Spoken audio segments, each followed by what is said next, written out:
I'm doing this in one take. I don't care if it's bad. I don't care whatever. I don't care if I stutter or say something stupid. It's going in one take. I can't tell a story like a million times. It's just gonna take way too long. So, hello guys. It's been 7 months, I think, since I've seen you last. I've missed you. I haven't been doing anything fun for those 7 months. In fact, quite the opposite. I'd say those 7 months have been the most painful, excruciating, and traumatic months of my life, probably ever. I really doubt I'll ever go through anything like this again. It's been literal hell. And you might be wondering what went down. Well, something was wrong with my brain. And by the time I got diagnosed, the diagnosis was post-viral non-recurrent encephalopathy, which is a little bit of a weak diagnosis. It just means, maybe you had a virus, and after that virus, your brain just went wacky. Post-virus encephalopathy, something wrong with your brain. Encephalopathy is different than encephalitis, where encephalitis, your brain is inflamed. Encephalopathy is like your brain's acting up and we don't know why. We never found the numbers. We never found the exact reason why your brain was acting up. Now, personally, I think it was encephalitis, but there's just not enough evidence to back that. I think it was just a mild, moderate case of encephalitis, but we'll never know for sure.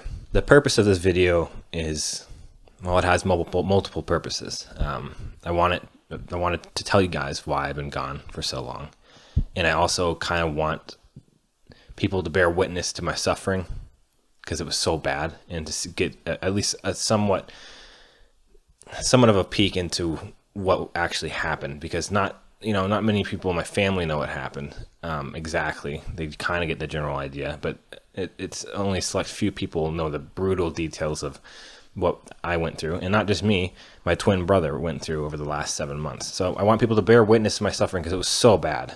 I don't want the story just to die out, or for me just to deal with it inside. I want you guys to be my thousands of therapists, I guess, and I just want it documented and to as best as I can, never look back at it ever again. Not that it's over. I'm still dealing with the repercussions of it, and I imagine I will be for quite some time. I don't know how long. I don't know if, if I'll ever be exactly the same. I don't know. Just to be honest, I don't know. This is also my chance to tell the story where I'm not pleading with a doctor, because when you go to a neurologist and you're like, my brain is going haywire, I need help. You have to make your case. Otherwise, if there's nothing on your MRI or there's no data to back you up, it's just your word that there's something wrong with you. And that's kind of what it ended up being. So I've told this story a bajillion times, but in a scenario where it's for me, life or death. If they don't listen to me and help me, I'm screwed. So this is an opportunity for me just to tell the story how I want to tell it, without feeling like I'm pleading my case to somebody. So, without further ado, here we go. Started back in September of last year. September 10th, 2021 was the first day I had symptoms. And it started pretty nonchalant. It just started with fatigue. I was tired. And I live in southern Idaho and with my twin brother, and I just started getting tired. And as the days kept going on, I got more tired, had to take naps very often, and then I got a lot of malaise, just intense feeling of grog. And it just kept going for a week, and then 2 weeks, and I'm like, what's going on here? Because if I'm getting sick, why is it just fatigue and malaise and maybe some diarrhea or whatever, but no runny nose, no sore throat, and it's going on for 2 weeks now, and it's just getting worse. Really kind of weird, but I just figure, maybe it's COVID or something. So I go get a COVID test, and it's negative. At the same time, my twin brother, Eric, which I do actually have a twin brother. I might as well call him in. Hi. What am I? Yeah, that's all you have to say if you want. Okay. Proving that you exist. Hi, I exist. I edit his videos. Pull your head down so you see what's going on here. There you go. See? All right. I have a twin. It's real. Okay, bye-bye. So at the same time as I'm developing this, my twin brother is developing the exact same thing. And then it starts getting weird. At first it was maybe I'm getting sick, I'm just super tired, but then it starts getting weird. I start developing this intense numb ball behind my forehead. It just feels like someone injected lidocaine behind my forehead. And then I start feeling really mentally unstable. Like, and the inside of my brain, it feels like my brain's going, this is fine, this is fine. Oh, fuck, oh God, oh God, oh God, this is fine, this is fine. Oh God, oh God, oh God. Just like teetering back and forth. So like mentally, I'm starting to feel like unstable. And I remember I was walking with Eric, we were walking our dog, and I asked him, I was like, do you feel like you're like all of a sudden mentally unstable? And he's like, yeah, what the heck's going on with that? I was like, I don't know. We still think it's COVID because it's just so weird. It's just a weird illness, whatever. We'll get over it in a matter of weeks or something. I remember saying specifically one day when I was feeling really bad, I said, I bet I'll be better in 5 days. And little did I know it's going to be like another 8 months. Okay, so whatever. I'm feeling fatigued, whatever. I have this weird numbness behind my head. I'm still delusional. I think it's COVID. Go up to northern Idaho to visit my parents. No, I can't remember. I can't remember the story. Listen, the story's not going to be perfect. I can't remember. The story's not going to be perfect. I can't remember all the details. It's 7 months, but you guys will get an image of, at least of what went down. So I start developing the numb ball behind my head, right? And then mental instability. And then all of a sudden I'm having these weird, like massive perceptual shifts where in a split second, like the world becomes void and loses all meaning, and like becomes like the texture of the world and how I feel the world becomes totally desolate for 3 hours, and then it'll snap back to normal.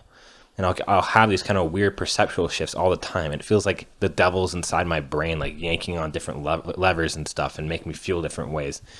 And not just emotional states, but like experiences, like states of being, like really weird stuff. And I still am in denial and think it's COVID or something like that. So I get tested again for COVID, and it's negative. And I go get tested for mono, and it's negative. Somewhere around this point in October, so it's been over like a month, or around a month, I have a video of me talking about how I'm feeling. Hi, future Adam. This is sick Adam from the past. Day 15 of being sick, and I hope you're happy. I hope you look back on this and go, wow, that really sucked. But I've almost totally forgotten about it. My life is so great that I never even think about that time where life was about the worst thing on the planet. Or maybe it's a year from now and you're watching this and you're like, oh my God, I'm still sick. Either way, you're looking good. Catch you later. So I'm having weird perceptual shifts and stuff, but it's not even as weird as it's gonna get. The malaise is building to the point where it's like I feel like there's 1,000,000 pounds on me, like I'm covered in molasses.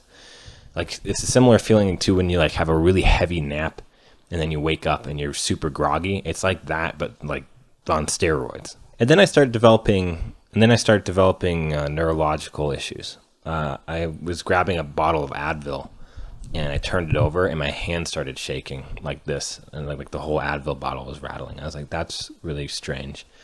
And then over more weeks, I started developing more neurological problems where I'd be walking, and my legs would give out underneath me as I'm walking. And for a stretch, I had a difficult time talking. I'd be stuttering and slurring my speech, and like words would come out wrong. I remember I was walking by a neighbor who's walking his dog, and I said, hey, nice, a cute dog.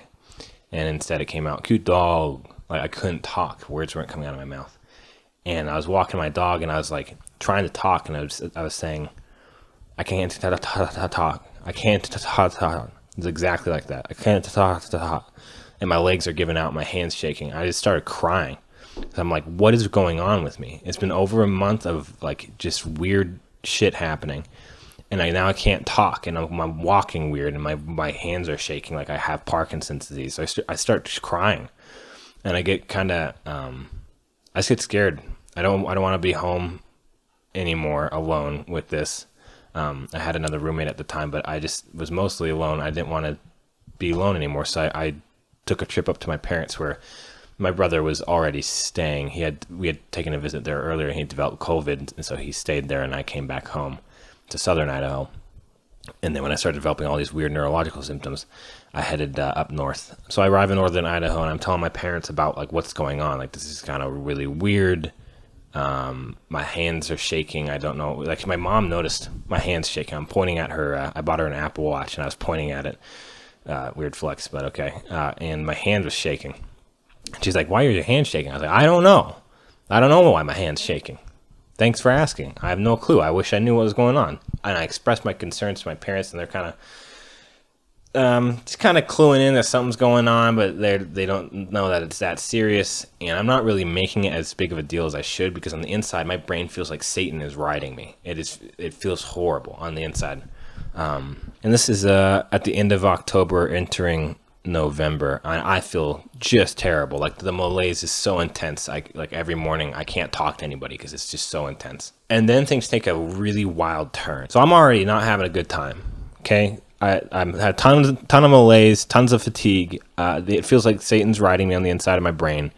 And I mean, seriously, it just feels like whoa, whoa, whoa, whoa, whoa, whoa, whoa, whoa, whoa, inside my brain. Just this weird energy state of just awful. And my hand's shaking. My leg keeps like buckling out every time I go for a walk. And I'm having trouble talking. I'm trying to talk to him. I can't talk to my parents. So instead I just stay quiet all day because I don't know what's going on. I'm not raising the alarms like I should, because if you're having these kind of problems, you should be like kind of freaking out a little bit. But I kind of keep it low key. I can bring up my problems, but I'm not making it as big of a deal as I should. And then things get really, really bad. And this is after I took some CBD oil for sleep, to help me sleep. It wasn't really for me to help me sleep. I was taking it just to test run it for my brother, because my brother was having insane insomnia, just literally, because he's lockstep going through this with me.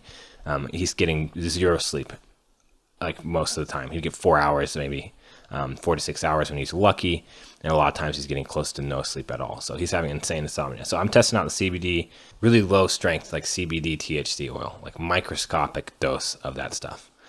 And I take it. I'm playing Scrabble. I kind of feel it kick in. It's a little bit like calming, soothing, whatever. Okay, I'm going to be honest, I smoked a big rip out of a bong before. I'm not an amateur when it comes to weed. Okay, so what happens next is a little bizarre. I go to bed that night, fall asleep immediately, so I guess it works. And then I wake up at, I don't know, like 2, 3 a.m., somewhere around that time. And I just have this nightmarish sinking feeling, like this, like my heart is falling out my ass or something. This nightmare, depressive, sinking, horror, impending doom kind of feeling. And I'm like in bed. I'm like, what the heck is going on? And I stand up out of bed, and I'm like, I think I'm about to have a panic attack. I've had a panic attack before, so I'm familiar with them. And I'm like, I think I'm about to have a panic attack. And I think maybe, I guess I'm just high. Like, I guess the weed just kicked in. So I go take a bath. I'm still at my parents' place. Go to the guest bathroom, run some water, take a bath. I'm like, just stay calm, chill, it'll pass. So I'm browsing my phone. Eventually the feeling does pass, but it wasn't like I got high. It was like panic. And I know people associate CBD and THC with panic. Trust me, I've been pretty fucked up before, and I've had no problem with panic. But it's this insane like stimulation in the brain, and I'm just like writing it out. And eventually that feeling passes. I go back to bed. Next day, we're getting to the weird stuff. I promise you, this isn't just all a boring story. Next day, I wake up feeling super hungover. Feel like I drank like 20 beers. I felt terrible. Make it through that entire day. Still have the wubs in the head and everything, numbness and all that. Make it through the entire day. Finally, it's bedtime. Get ready for bed. We're staying at our parents' place still. And I go to bed. And I lay there, and then my brain lights up with intense panic, and I just start shaking. Like, I'm laying in bed, and I start shaking. And I'm like, what the hell? I'm just filled with intense panic. And I text my mom. I say, I can't stop. I'm panicking. I can't stop shaking. And I go upstairs, and I look at my mom's face, and my mom's face looks evil. Like, her eyes look like these black, beady eyes that are evil. And I'm vibrating and shaking, and I start crying because it just filled with intense, like, primal fear. And she's like, what's wrong? And I'm like, I don't know. I just can't stop. I can't stop shaking. And I'm violently shaking and violently crying. And my dad comes out of his bedroom, and his face looks the same way. It's kind of hard to describe. It's a perceptual thing. It's not like their faces looked literally like morphed or something like that, but it looked like perceptually they were evil. Like I was looking into the eyes of Antichrist, basically. And I don't know what to say. I'm crying. I'm shaking. My brain feels insanely agitated, and I get the feeling that this is left over from the CBD. It just agitated my brain. Eventually, we go to the ER. I get some Ativan. I get enough Ativan to finally go to sleep. The funny thing is, I had 2 milligrams of Ativan, and we go home finally, and I can finally start trying to sleep. And my dad comes into my room and wakes me up, and he asks for my gun because he wants me to be safe. But the funny thing is, I was dreaming very happily because Ativan makes you feel pretty good, nice and relaxed. I was dreaming very happily about butterflies and wonderful times, and then my dad wakes me up asking for my gun. I thought that was kind of ironic. Now, I can't overemphasize how my parents' faces looked. They looked evil. And for the next probably 4 or 5 months, that's what people's faces would look like. They would look like evil, very staticky and very beady-eyed, super evil looking. And I was just visiting my parents' house, and I ended up staying there for like all the way to April. So like 5 months at their place. But anyway, I wake up the next morning, and that morning and for many mornings after that, I am fighting off panic attacks constantly fighting off panic attacks. I wake up, and the world will be swirling around me in this nightmarish panic, and like it's dizzying how much panic there is. My heart is like leaping out of my chest. But I know how to handle panic attacks. I've had them before. The worst thing you can do is try to fight off a panic attack. So what you do is you just let it happen. If it's gonna happen, it's gonna happen. But that didn't help at all. I would sit and like be singing to myself and just kind of rocking and like trying to relax. And that feeling of intense, literally having a panic attack, wouldn't go away for hours. So I struggled with that for weeks. And also right after, and when I had the whole CBD thing, and was taking a bath, I had this intense olfactory hallucination of like burning metal. And so there's just some weird stuff going on. Like, see, the CBD, THC oil, like, it really agitated my brain in a weird way. Like, it caused an olfactory hallucination, which is really bizarre. And then after that, I'm dealing with all these panic attacks, and the world is super staticky. Like, now I have what's called visual snow. The whole world is like this film of static. And I'm looking at my parents' faces, and they look in my brother's face, my other brother's face, and they look super staticky, like static film over their face, and evil. And so I'm eating dinner with my parents and everybody, and I'm just looking down at my plate, because when I look up, like, their faces look horrifying.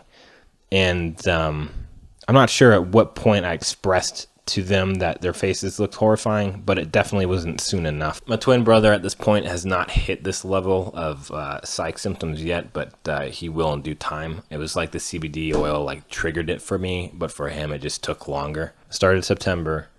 We're in November. God damn it, I'm mixing things up.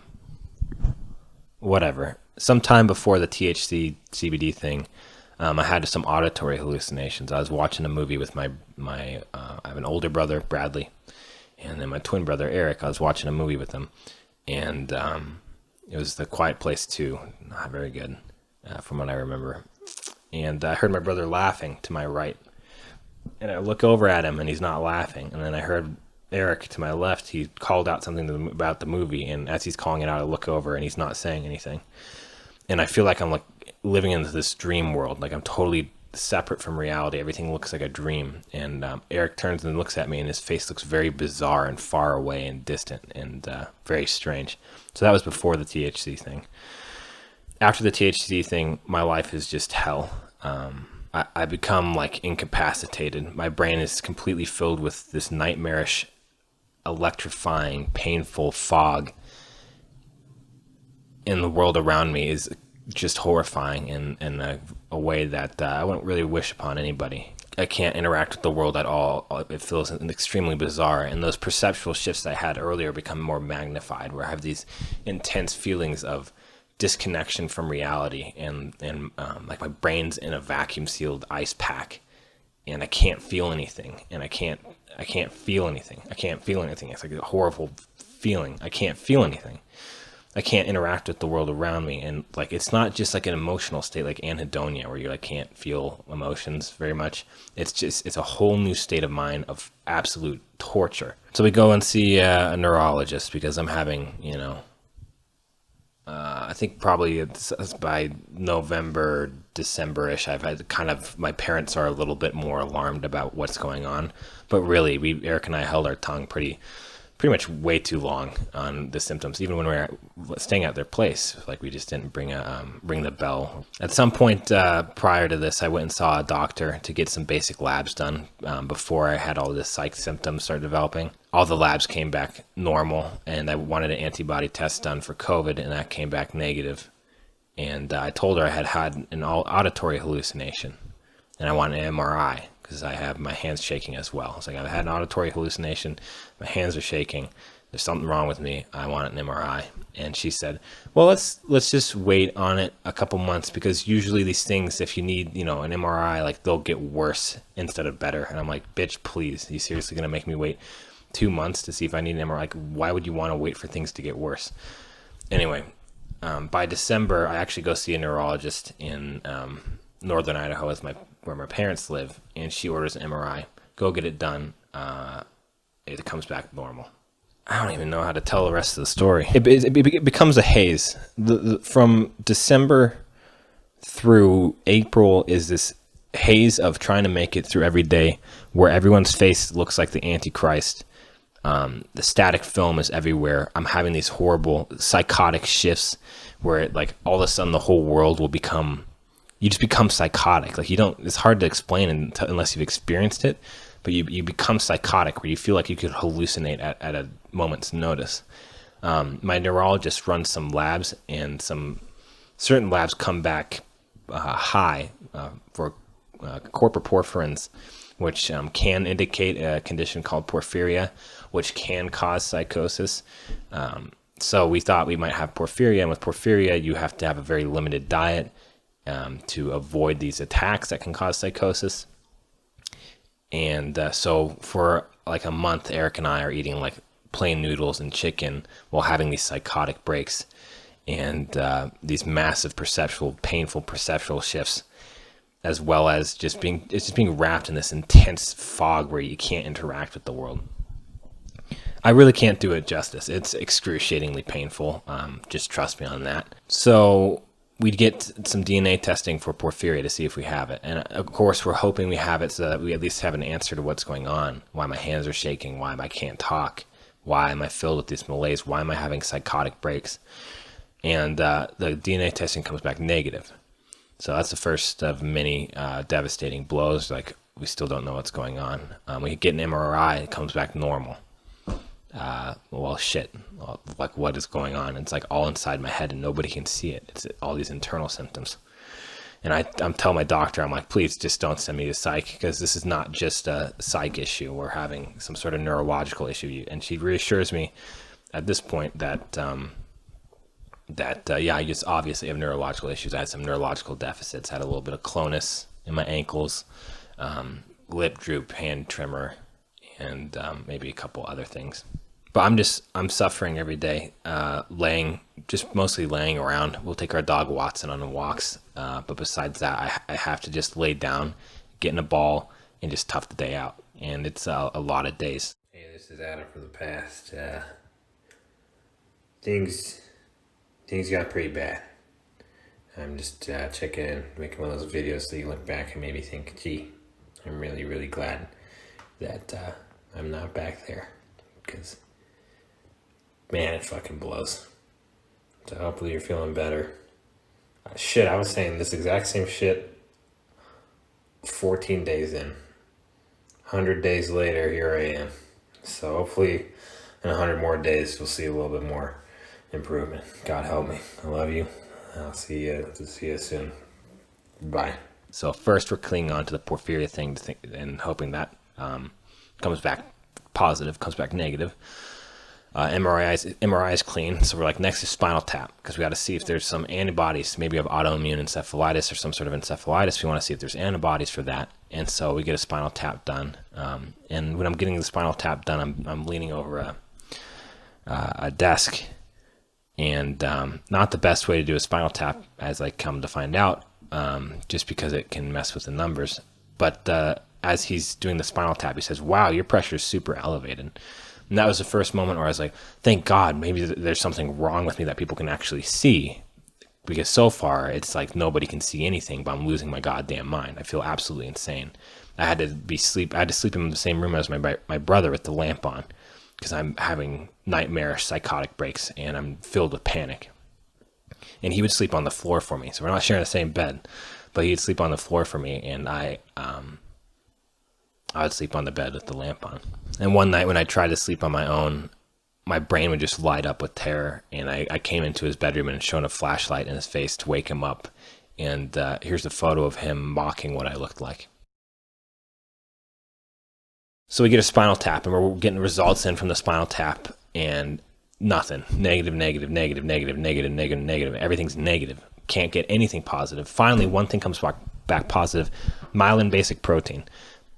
It's a protein in your myelin sheath, and when it's elevated, it can indicate demyelination, which is common in multiple sclerosis, but I didn't have it. The other indicators of multiple sclerosis did not pop up, but it indicated that there could be some demyelination going on as the outer coating of your nerves are being destroyed, and the protein's now filling up your spinal fluid into a protein shake. But as I come to find out, neurologists really don't give a shit about anything that's non-specific. If it's not diagnostic, they don't care. So I come to find out my neurologist does not give a damn about myelin basic protein. So on my second appointment with my neurologist, all the stuff had come back from the spinal tap completely negative, no antibodies, nothing.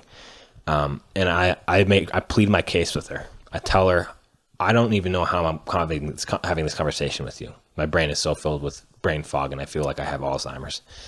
I spend most of my day laying around and staring because my brain cannot be occupied by anything but suffering. And I plead my case. If there's any sort of autoimmune response going on, I want to try to treat it. Like, can we just try treatment? When the treatment would be intravenous immunoglobulins would be one. The other would be steroids. And at that point, she said no, because there were a few more things that had to come back from the spinal tap. But once all the spinal tap things come back, she goes, okay, we'll try IVIG. She sends in the orders for IVIG, and we ask for a referral to Mayo to see if they can get to the bottom of it. IVIG orders come back denied, saying we have to try steroids first. Steroids are much cheaper. IVIG is like basically antibodies taken from like thousands of blood donors, so it's super expensive. It's sludge. But it comes back negative, and we have to try steroids. And at this point, I'm just going to play a video of me in the bathtub so you can kind of get a picture of my mental state. The inside of my brain feels like a popcorn kernel that has burst, and there's like ants eating it. That's what it feels like. Every morning I wake up and I'm slapping my head like, God damn, like God, this feels so horrible. So here's me in the bathtub to explain. I'm out of my goddamn mind. I am out of my goddamn mind. Which I suppose is normal if you have encephalitis. And I suppose I shouldn't lose any hope. But I am out of my goddamn mind. Nothing upstairs is functioning normally. It is just absolute chaos up there. Goddamn. So all the stuff comes back negative on the spinal tap, and that was also a devastating blow because I was hoping autoimmune encephalitis. It feels like my brain's inflamed. Things are going wacky. Nothing's operating correctly. This has got to be encephalitis. And when all the antibodies came back negative and everything else came back negative in the spinal tap, I cried a little bit, and I got up, and it's time to push on to the next thing and try to figure out what the hell's going on. But that was also a really devastating blow because find an antibody, you're in the hospital, they're treating you. You don't find one, well, you feel like you're fucked. And I really felt like I was fucked. Next devastating blow, as I'm suffering day after day after day, and these days are long, okay? It's long days of doing absolutely nothing. I can't engage with the world. I can't read. I can't track movies. I'm watching movies and my brain will glitch. Every time like a scene changes, my brain will glitch out. I'll perceive scenes as overlapping. One scene will happen, then the next scene will happen, but my brain perceives it as if they both happened at the same time. So there's nothing I can do. I can't read. So I'm basically doing absolutely nothing. And for a large chunk of it, I thought I had porphyria. And with porphyria, you have to eat sugar to prevent the attacks. And so we're cramming like cinnamon rolls and like sugar cubes down our throat while having these psychotic breaks. And it's all for naught because we didn't have porphyria. So eventually we get the Mayo thing referral sent off. It gets denied. Another devastating blow. But you can appeal it. We appeal it. It gets denied. Another devastating blow. We get a referral to Virginia Mason. Wait, what? Am I missing anything? Oh yeah, February. That was a fun month. That was a fun month indeed. One night, Eric and I were browsing through his phone, looking at old Snapchat videos, and on my phone, and a really creepy Snapchat video popped up, and I'm gonna play it. If you don't want to see something that's kind of creepy, you can just skip ahead like 30 seconds to a minute. I'd say 30 seconds is fine. But if you want to see a creepy video, it's just kind of creepy. It's not horrifying, but here it is. Hey, buddy. Are you sleeping okay? Just want to make sure you're sleeping all right. Sweet dreams. But when we watched that video, it was not like we were watching some Snapchat video. It was like literally I had stared into the eyes of the Antichrist. And we were both sitting there like, oh, God, Jesus, like, why do we look at that? Oh, fuck. No, it's just a video. It's fine. Fuck. Like, it had rocked me. Like, my entire nervous system was just completely rocked by that. It literally felt like I had looked into the eyes of the devil and he was speaking to me. That's what it felt like because my brain was psychotic. Okay, it wasn't perceived in like a normal, this is a Snapchat filter way. It was like not just a creepy way either. It was like I had literally stared into the eyes of the Antichrist and he was speaking to me. That's the kind of mind state I was in. Anyway, I think this is what precipitated, it was just such an intense shock to the nervous system, just that whole feeling, that I think it precipitated what happened next, where the next day I slowly become more and more dissociated, and I'm just crying intermittently throughout the day. I'm becoming more and more dissociated and emotionally liable. Is that what the term is? And to the point where I feel like I can't see. Like I'm so dissociated, so disconnected from reality that even though I can see the stuff, it's there, I can see it, I feel like I'm blind because I'm so disconnected from reality. And at this point, I'm packing my bags to go to a hospital that's a few hours away, to go to the emergency room to get some inpatient care because I'm losing my goddamn mind and nothing's coming back positive. So we drive all the way there. We wait in the emergency room. I'm intermittently sobbing. Something's slowly happening to my brain. I don't know what you call it. The psych ward suite inpatient portion where they take your information, and it's not the emergency room like you're talking to a doctor. You're like talking to a social worker. And I gave my story of everything that happened. She passed that story along to a psychiatrist that works there because I'm now in the psych section of things because I'm having psych symptoms. And at this point, everything, my perceptual, the way the world looks around me is very bizarre. I can't explain exactly what it looks like. Very bizarre. It's like the contrast is turned up. Mouths are like lagging behind speech. Things are kind of like blurred, and everything perceptually looks really, really strange. So I'm having a psychotic break. Psychosis doesn't necessarily mean you're hallucinating, although it can be. It just means you're having a break from reality, and that's exactly what I was having. So she takes my whole story. I tell her the whole story from beginning to now, how I'm telling it to you here. Maybe even a little better. I feel like I'm kind of bombing here, but it's just the best I can do to give you a picture. My brain's not all the way better, so it's just the best I can do. She tells the psych guy. Psych guy says he has bipolar. Tells her. She tells me that I have bipolar, and I'm like, I do not have fucking bipolar. I start chewing out this social worker. I'm like, I don't have bipolar.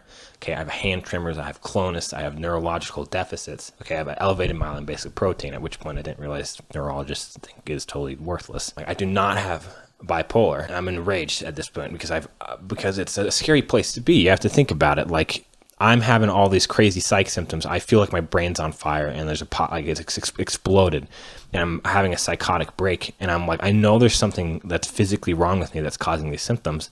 And now I'm starting to go down the slippery slope that I never wanted to go down, which is the psych slope, where you end up in a psych ward and get medicated. And then you get kind of lost in the system, and people think it's a psych problem when there's something physical going on. Ultimately, I agree to be admitted though, because what am I going to do? I'm having a psychotic break. I don't want to go home. I need meds at this point. I've gone so far without any sort of medication besides Advil, which would help. It actually did help with my panic attacks and with just symptoms in general. But I get admitted. They throw me in like brown scrubs, slap me in a wheelchair, and haul me off down some hallways. It's like 2 a.m. at this point. And they drop me off at a room that's it's 2 beds, 2 individual beds, a little bookshelf between them, and that's it. And there's this vent rattling up in the corner. I get kind of scared because I'm having a psychotic break. I'm totally alone. I do not want to sleep in this fucking freaky ass room. So I call my dad. Eventually we just kind of come to the conclusion that, like, what am I going to do? Go home? Like, we went through all this process of inpatient, all that to get here. They gave me some antipsychotic meds, which calmed me down. And I spent 2 days there. 2 days at Inpatient. They gave me Ativan and antipsychotic called Zyprexa. And Zyprexa makes you very tired and very hungry. So every time food came around, I ate the shit out of that. But I didn't leave my bed almost at all. I spent the whole 48 hours just laying in my bed, staring at the back of my eyelids, hating my life. Especially when I spoke with my dad, and he had spoken with some people at Mayo. He knew a guy. He went to med school. My dad went to med school, and he knew a guy in Mayo. And the guy in Mayo talked to some doctors. They reviewed my charts and stuff, and they said they don't think I have autoimmune encephalitis. And when my dad told me that, I felt completely hopeless. I was like, "There's nothing." I told him. I said, "Dad, I'm so scared." Like, I was crying. "Dad, I'm so scared." Like, nothing will humble you more than that experience. So I felt utterly hopeless, having a psychotic break, laying on this bed, staring at the back of my eyelids all day because I can't read. There's a book in my room. I can't read. It's impossible for my brain to read. They handed me a piece of paper to select what food I wanted for the day, and I'm grunting looking at it. Like, I'm like, oh, I can't do it. I'm like trying to circle shit. It's like too much. It's overstimulus just looking at words. So I do nothing for 48 hours. Occasionally I'd get up and pace the halls. For some reason they had a 72 hour COVID hold where you couldn't leave the psych ward for 72 hours until, which is weird because I had they did a COVID test and came back negative. But anyway, so occasionally I'd walk the hallways and I'd ask the nurses for antipsychotic meds because I'm telling them, like, I'm psychotic. I need more medication. Eventually I realized this is going nowhere because I talked to the psychiatrist, and he says I have bipolar because I had mentioned the word manic at one point, what I meant was overstimulated. My brain felt overstimulated, but I said manic. So he diagnosed me with bipolar. So rip, there goes my aviation goals. I was learning to fly before all this happened, and that'll ground you pretty good. So I don't know if I'll ever get that scrubbed out or not. But he said I had bipolar disorder. I was like, okay. I'm staring at him. He looks freaky as hell. The whole room's staticky. Everything has like these weird colored lines around him. Perceptually, the world looks very bizarre. My brain feels like it's on fire, and I'm like, I have bipolar disorder. Like, I'm talking to him coherently, so my brain's all there. I'm not like mentally not there. I'm all there. It's just I'm having this weird psychotic break. And I asked him, I'm like, what are the odds that you think it's physical? And he said, it's probably 20% chance that it's physical. And in my mind, it's 100% chance. So it's like, anyway, I dismissed that doctor. I realized this is going nowhere, at least nowhere I like. And so I call my dad and I say, I'm done. I'm going home. And my mom picks me up, and everything looks so freaky and weird. And she picks me up, and I hug her and I say, Mom, I don't want to be crazy anymore. And she drives me home, and I sit at the dinner table with my family, and my oldest brother Michael's there now, and everybody, the whole scene looks bizarre, like high contrast. Mouths are lagging words, and things are like blurring. Massive psychosis without hallucinations, but it was a psychosis, break from reality nonetheless. But they prescribed me Ativan, and I take Ativan and I calm down. So that was a nightmare February. So now I'm on meds. I'm on an antipsychotic called Zyprexa, which has made me really fat. My lowest was 160. Here's a photo of me at the beginning when I initially started having symptoms. I became anorexic and dropped down to like 160 something. And now I'm like 190 something because Zyprexa makes you hungry as hell. So at this point I'm on Zyprexa and I'm on Ativan, eventually switched to Klonopin, very addictive medications, but at this point I needed them because I'm like, I hate my life so much. I need something to like take some of the pain away. I've been suffering long enough. So at least in the evenings I was like felt okay, but the meds had stacked up throughout the day and I felt like my brain was smoothed over and calmed down and I can handle it a little bit. So at this point my dad kind of thinks it's a psych issue. Like he's saying it's psych. I'm arguing. I'm like, I'm still ill. There's something wrong with me. It was kind of a little bit of a battle of like, is there actually anything physical going on? Because none of the doctors are finding anything, and I'm having psych symptoms. And meanwhile, I'm like, fucking course I'm having psych symptoms. There's something wrong with my brain. If you have something wrong with your heart, you're gonna have heart symptoms or whatever. It's gonna flutter. When you have something wrong with your brain, you're going to have psych symptoms. Like, it was obvious to me that I'm not having psych symptoms, but they can't see it. They can't see it. And I don't want to say my parents were not supportive, because they were very supportive, unbelievably supportive throughout this whole thing. I'm just saying there were moments where it was like, is this a psych issue? And that's what happens when you can't see from the inside. Like, I'm doing my best to tell this story as best I can. It's really hard because of the things that I perceive, all the weird perceptual stuff. It's indescribable. The states of being and experiences I've felt throughout these 7 months are indescribable. I can do my best, but they're indescribable. You don't know until you've felt them yourself. And so when you don't know what it's exactly like, you might think, well, it's possible that it could be a psych problem. Anyway, I'm terrified of being labeled psych, but we keep pursuing neurology. My brother goes to Virginia Mason, sees one neurologist. She doesn't know what the hell's going on. But my brother's spinal fluid had elevated protein. Mine didn't. His did. Elevated protein means brain damage. So that at least gets neurologists a little bit interested. Mine just had elevated myelin basic protein. They really don't care about that, I've come to learn. So he sees one neurologist there, and it takes a long time to see a neurologist. Like, we're waiting weeks to get in, maybe a month or whatever, to get in and see a neurologist. It takes a long ass time. It's not easy. He sees a neurologist, doesn't know, refers him on to a different neurologist. We have to wait some weeks. He goes to see this other neurologist, and my brother he's stubborn. He's not a pushover. He's very stubborn, and he pushes hard for steroids, and he gets it. Meanwhile, I'm pursuing a different neurologist at University Hospitals of Cleveland. I'm not going to dox him. Eventually, I get seen by him on telemed. And he says, stop pursuing this autoimmune thing. I recommend that you pursue psych. And I'm like, great. Another big blow. Because in my mind, I'm having something physical happen to me. It feels physical. I'm not just having a psychotic break for no reason. And why would both me and my twin brother have it at the exact same time? Like, something weird's going on here, but it's not just a psychotic break that's coincidentally happening at the same time. And people are looking, like doctors look for, what are the two people doing that are the same? To find some link that could cause this.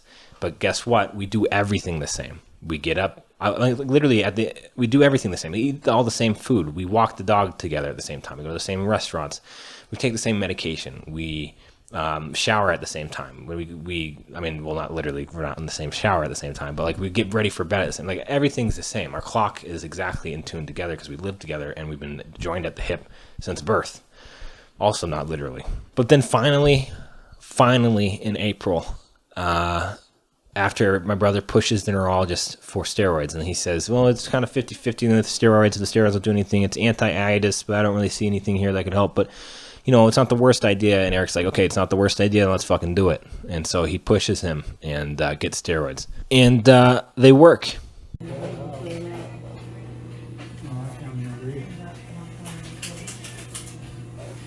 Steroids work. They help.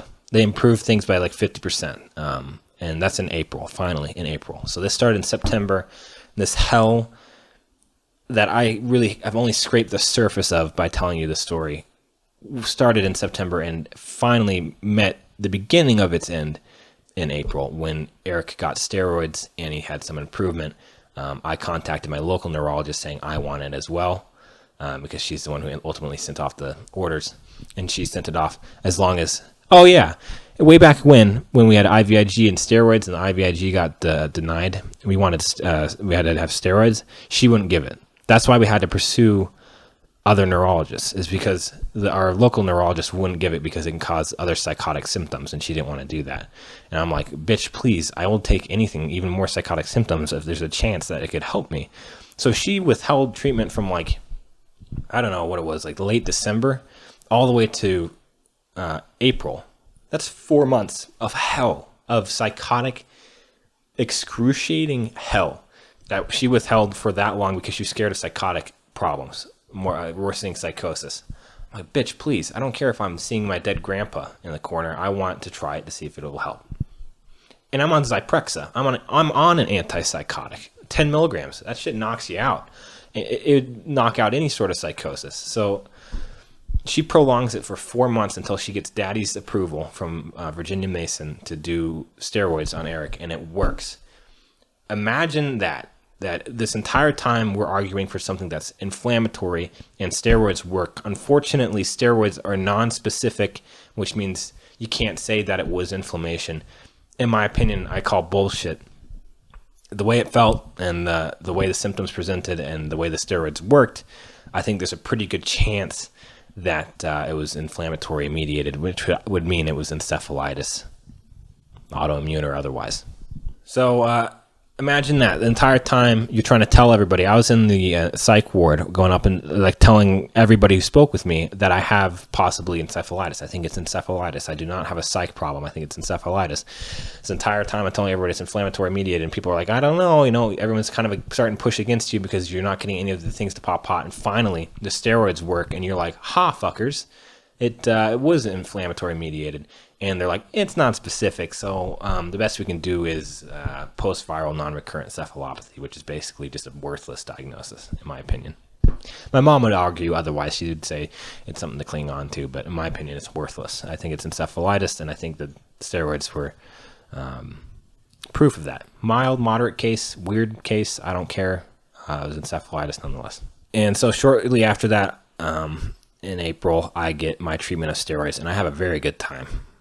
Because steroids can make you feel very good, and they make me feel very, very good. And finally, faces start looking normal. After the steroids, I come home and my parents' faces start looking normal. And like, it used to look like this. There's like wherever my center of vision was, there's like a magnifying glass, like it bubbled their face out. That's what it looked like. And I'd look out in the landscape and it like bubble where I'm looking, but I couldn't really see anywhere else. It was like, it was perceptual. It wasn't like I had blind spots, but I couldn't really see everywhere else. I couldn't see the full landscape. It'd just be like right where I'm looking is like a little bubble, almost like a magnifying glass.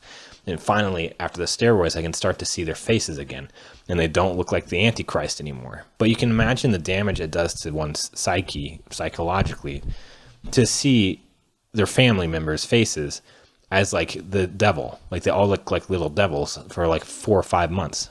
Not good. And it's also not healthy for the brain to be in a state of psychosis constantly for that long. So even though I got the steroids in April and they provided massive relief, because now I'm doing a video where otherwise I was just curled up on the ball listening to lo-fi beats just trying to get through the day. Now I can actually do a video. But I still have problems because, it was so long. It was 7 months of hell. And I still have perceptual problems where the world still looks really strange. It seems to be slowly improving. I have a lot of like panicky feelings. Sometimes I feel really crazy and it kind of scares me. I have intense brain fog. There's residual stuff that I'm working through, but the good news is the hell phase of it is finally over. But life is hard. Life right now is really, really hard, to be honest. It is very difficult. Every day is very difficult. I still feel very mentally unstable. And I just don't feel like myself at all, as you can imagine. And there's also just fear of like, how much recovery am I going to get? When will the world look normal? Because it still looks really weird, just perceptually very bizarre. I still have some visual static. There's just a lot of fear and a lot of just not feeling like myself at all after being in basically psychosis for at least 5 months out of that whole experience. So it's something to be working through, and it's something that you're going to see come out in videos. It's just videos gonna be a little different, I think. Maybe have a little bit of flavor. I don't think it'll be worse, but they're just gonna be a little bit I don't give a shit, because I don't give a shit. Right now I'm focusing on getting better as best as I can. And the way I told the stories, the best I can do it in my first try, because I'm not going to retell the story again. I hate telling it. I've told it to so many doctors, and it's hard to break out of the mold of trying to tell it, of telling it in a pleading way, a way to like hear me, like please hear me out. And it's hard to break out of that mold and just tell it honestly of how I experienced it. But that's the best I can do. That's the best I can do, is how I told the story right there. And maybe slap some photos in there to make it, tie the whole thing together. But it's been an absolute nightmare. I am thankful of where I am, because where I was, if I were alone, I wouldn't have made it. Let's put it that way. If I didn't have family to support me, if I didn't have my twin brother to going through it with me, I wouldn't have made it, if you catch my drift. So, I'm thankful for where I am, and I'm thankful for what I hope to be here in the next coming months and maybe year. And I'm happy that I'm talking to you guys again. And I appreciate you hearing me out and listening to my story. I almost want to cry, because it was so bad. And I appreciate you bearing witness to the suffering that both me and my brother have gone through. A lot of life lessons learned after a certain point, though. You learn a lot of life lessons through pointless suffering. You learn patience. You learn what's valuable in your life and what's not valuable. It trims the fat. You learn to not ever take anything for granted ever again. But after a certain point of pointless suffering, it just becomes you've capped out, and you can't learn any more lessons, and it's just pain. And there were so many months of pain. But in the future is bright, in my opinion. I think it's going to be a long and kind of painful recovery, but I think my future is bright. It's just going to be a long time before I feel 100% like normal again. Everything feels weird. Life is a little bit upside down, but hey, everybody's dodging bullets every day, and they don't know it until they hit one. And when you hit one, it can hurt, and this one stung a lot. But we're staying positive, and we'll get there. That was a glimpse into my life over the last 7 months. It doesn't cover every aspect of it at all, not even close, but it's the best I can do in one take. And that's it, I guess. And I just want to say, love the hell out of you guys. You guys rock. And I've gotten a lot of support on Twitter and YouTube from you guys, which has kept me going through. It's just nice. It's nice having people support you and say, hang in there, good luck. It'll be okay. It'll be a memory one day. So thank you. That's it. Peace out. Catch you later.